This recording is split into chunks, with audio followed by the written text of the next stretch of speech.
स्थिता आचार्या जिन शासनोन्नतिकरा पूज्या उपाध्यायका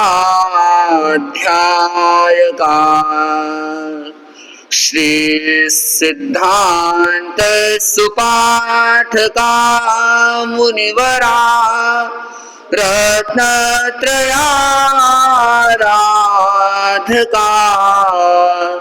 पंचैते परमेष्ठिनः प्रतिदिनं कुर्वन्तु नो मंगलम् कुर्वन्तु नो मंगलम्। आराध्य देव श्रवण भगवान महावीर को नमन। परम पावन आचार्य श्री महाश्रमण जी को वंदन। विराजित मुनिश्री के चरणों वंदन। उपस्थित श्रद्धालु श्रावक श्राविकों, दुनिया में जितने प्राणी हम देखते हैं, हर प्राणी की अपनी एक विशेषता होती है और वह अपना समग्र जीवन यापन उस विशेषता के सहारे किया करता है। इंसान को देखते हैं, इंसान के पास भी एक विशेष शक्ति है, दिमाग की शक्ति, और इस दिमाग के सहारे व्यक्ति अपने जीवन को जीता है। जीवन को जीने के लिए जीवन की मूलभूत आवश्यकताओं को, बेसिक फंडामेंटल नीड्स को पूरा करने के लिए अगर व्यक्ति अपने मस्तिष्क का, दिमाग का प्रयोग करता है, तब तक तो कोई ऐतराज नहीं, कोई अतिशयोक्ति भी नहीं। लेकिन जब उसी मस्तिष्क का प्रयोग अपने लोभ को, अपने लालच को पूरा करने के लिए करे, तब समस्याएं खड़ी होती है। और कहते हैं ना कि इस इकोलॉजी में, इस पूरे नेचर में जो भी इम्बैलेंस हुआ है, अधिकतम इम्बैलेंस इंसान के दिमाग के अंदर उपजे उन आसक्ति के विचारों, या ऐसा कहें कि दिमाग के अंदर भरे उस लोभ के भावों के कारण हुआ है। बाकी तो क्या है, जीवों का एक कनेक्शन है, एक दूसरे के साथ उनका इस ढंग के साथ संबंध बना हुआ है कि चीज आगे से आगे बढ़ती चली जाती है, साइकिल चलता है। छोटा जीव है, बड़ा जीव उसको भोजन बना लेता है, ऐसे करते करते आप देखेंगे कि एक बड़े जीव तक वह पहुंच जाता है, और वह बड़ा जीव भी जब मर जाता है ना, तो वापस वही छोटे जीव क्या करने आते हैं, उसको खाने आ जाते हैं। यानी एक चक्र चलता है। लेकिन इंसान क्या कर रहा है, इंसान ने स्वयं को उस चक्र से ऐसा बाहर निकाला, और चक्र से बाहर ही नहीं निकाला, उस चक्र को ही खराब कर दिया। किसके कारण? अपने उस लोभ के कारण, उस लालच के कारण। और आज व्यक्ति अपनी हर कला, अपने हर स्किल को बेचना चाहता है। क्या करना चाहता है? एक बार एक आदमी से पूछा गया कि भाई तुम अमीर बनना चाहते हो? तो बोले कि हाँ। अच्छा, आप लोगों में से अमीर कौन बनना चाहता है? आप सोच लो कि यहाँ संत नहीं है कोई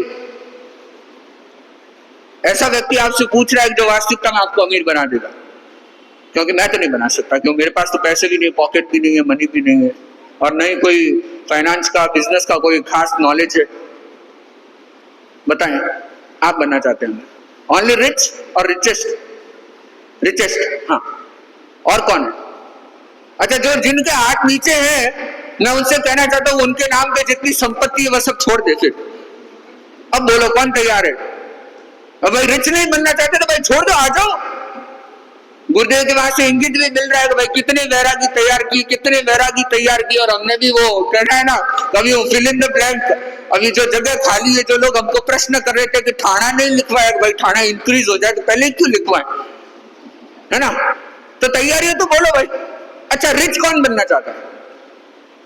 अमीर, हाँ, एक दो, क्या बात है। अच्छा, तीन। सुबह से शाम दिन भर दिमाग में पैसा पैसा चलता है, लेकिन यहाँ संतों के सामने सच बोलने की क्या नहीं हो रही? या मुझसे डर लग रहा है कि महाराज कुछ ऐसे नैले पे डाला फेंकेंगे, वापस जवाब देना मुश्किल हो जाएगा। चलिए, मेरे से भय मुक्त रहिए। आप कौन अमीर बनना चाहता है? बनना चाहते हैं? थोड़े थोड़े मनवार करने के बाद कुछ लोग तैयार हो रहे। एक आखिरी मनवार और कर देता हूं। अच्छा, कौन अमीर बनना चाहता है? अमीर कौन बनना चाहता है? Who want to become rich? अच्छा, और भी चीजें लोग बढ़ रहे हैं। खैर देखिए, जब पूछा गया कि भाई तू अमीर बनना चाहता है, बोले भाई अमीर तो हूं, बस समस्या ये है कि पैसा मेरे दिमाग में, पॉकेट में नहीं है। क्या पैसा कहां है?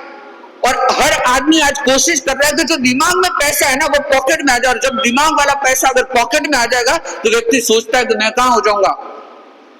कई बार लोगों को बोलते ना हाउ आर यू, तो बोलते हैं on the top of the world. अरे भाई तेरे बोलने से टॉप ऑफ द वर्ल्ड पहुंच जाएगा हैं? कैसे? लोगों की सोच है कि मैं इतना धन कमा लूं, इतना धन कमा लूं कि मैं सारी दुनिया के ऊपर पहुंच जाऊं। और व्यक्ति कहते हैं ना, भगवान की वाणी है, जितना जितना लोभ बढ़ता है, या ऐसा कहें जितना जितना लाभ उतना उतना लोभ, लोभ के पीछे फिर लाभ, लाभ के पीछे फिर लोभ, ये चेन चलता चला जाता है। तो मैं कह रहा था कि व्यक्ति आज अपने स्किल्स का, अपने कौशल का, अपनी कला का उपयोग किसके लिए कर रहा है? पैसा कमाने के लिए। कोई भी कला उसे मिल गए तो वो बस पैसा पैसा पैसा पैसा। हर व्यक्ति अपने उस कला का उपयोग कैसे न कर रहा है। एक बात आजकल मार्केट में बहुत फेमस है कि लोग मूर्ख बनने को तैयार है, बस मूर्ख बनाने वाला चाहिए।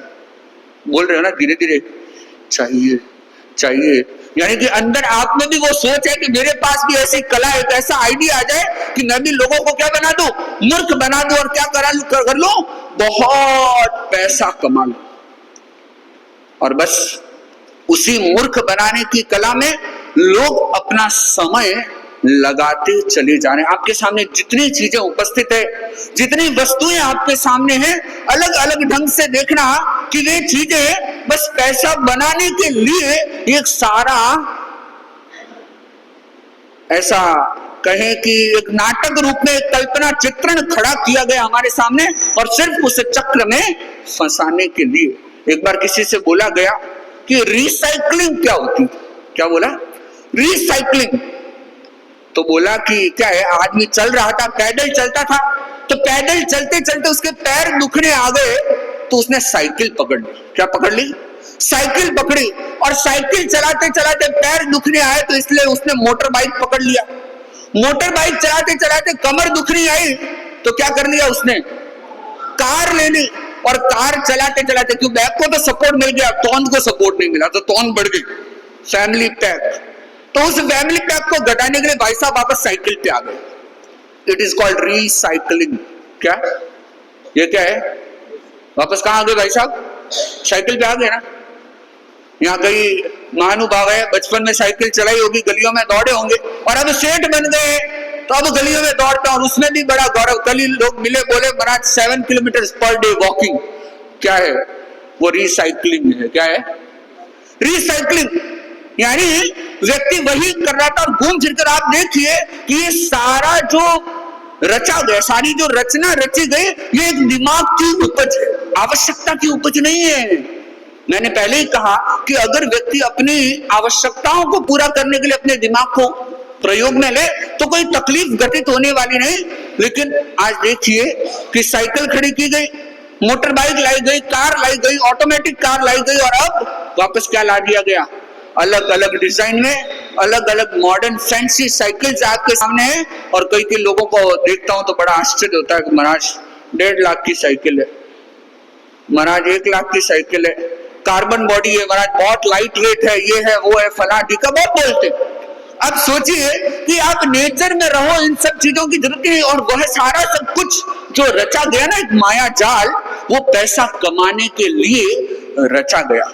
और मैं इस सारी चर्चा को इसलिए आपके सामने कर रहा हूं कि व्यक्ति संयम के मार्ग पर क्यों नहीं बढ़ पाता, क्योंकि वह दिन रात अपने मस्तिष्क का उपयोग किसमें कर रहा है?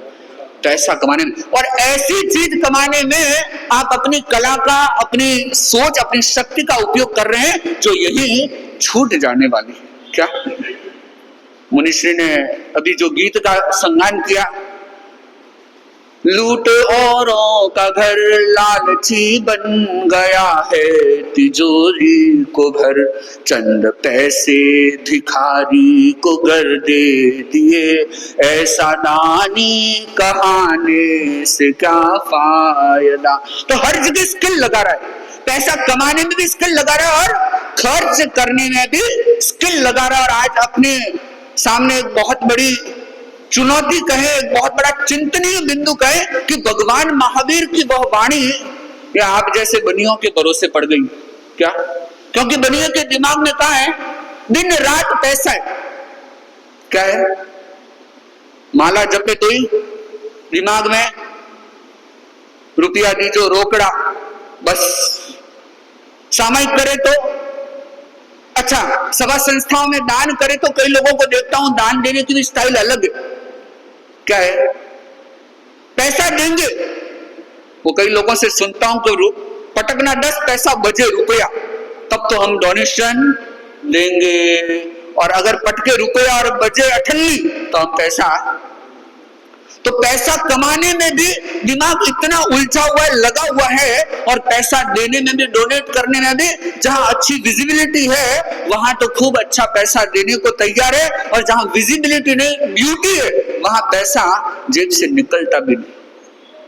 और यही एक कारण है कि हम संसार को बढ़ा रहे हैं, संयम की ओर आगे नहीं बढ़ रहे हैं। ये क्रिया रह जाती है। वो अभी क्या ना कि सिर्फ मंदिर में जाने से क्या फायदा, सिर्फ सामायिक कर लेने से, ध्यान लगा लेने से, व्याख्यान सुनने से क्या फायदा। ये बातें हमारे लिए बहुत उपयोगी। क्यों? क्योंकि हम उन कलाओं में, यानी कि जो सिर्फ अपना नाम, अपना यश, अपनी ख्याति बनाने के लिए हम प्रयोग कर रहे हैं, और वह कला, वह कौशल, वह दिमागी शक्ति जो हमारे अंदर बहुत लिमिटेड है, वह सारी वही कंज्यूम हो जाती है। तो संयम के लिए, हम साधना के लिए कैसे कदम बढ़ाएंगे?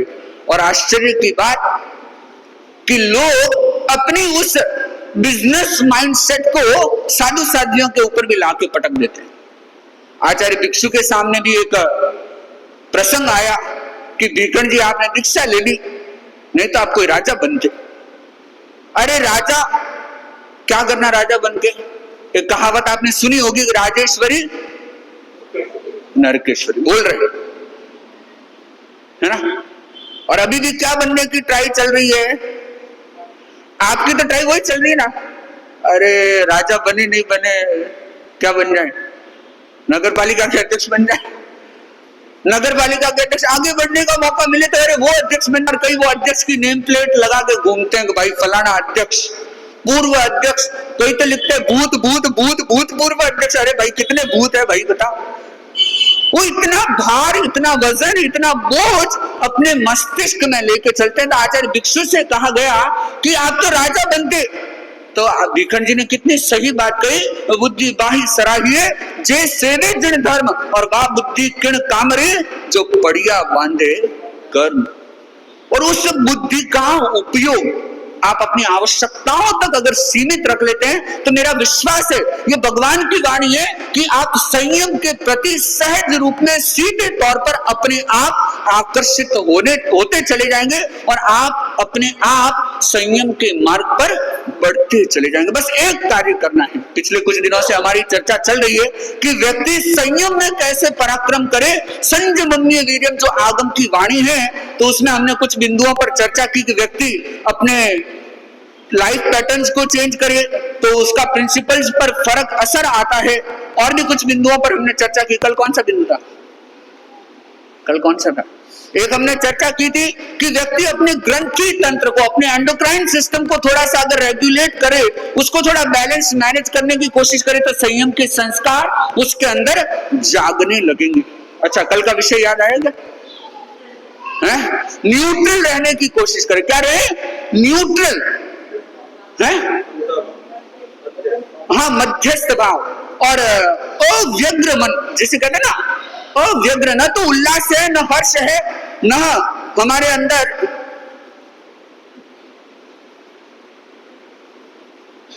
न हमारे भीतर एक वो अकुलाहट, कहने तड़प, छटपटाहट है, और न ही कुछ अतिरेक हर्ष। एक न्यूट्रल रहने का अभ्यास। तो आज के हमारी चर्चा का विषय है कि अपने स्किल का एक सीमित अवस्था तक आप प्रयोग करें, न कि उसका लालच और लोभ बढ़ाने में प्रयोग करें। तो आप क्या करेंगे? सहज ही संयम के मार्ग पर आगे बढ़ने लग जाएंगे। और ऐसा मैं किस आधार पे कह रहा हूं? क्योंकि भगवान महावीर की वाणी में साधु के लक्षणों को, साधु के गुणों को देखते हुए एक अलंकरण, एक संबोधन साधु को दिया गया, अशिल्प जीवी। क्या कहा गया?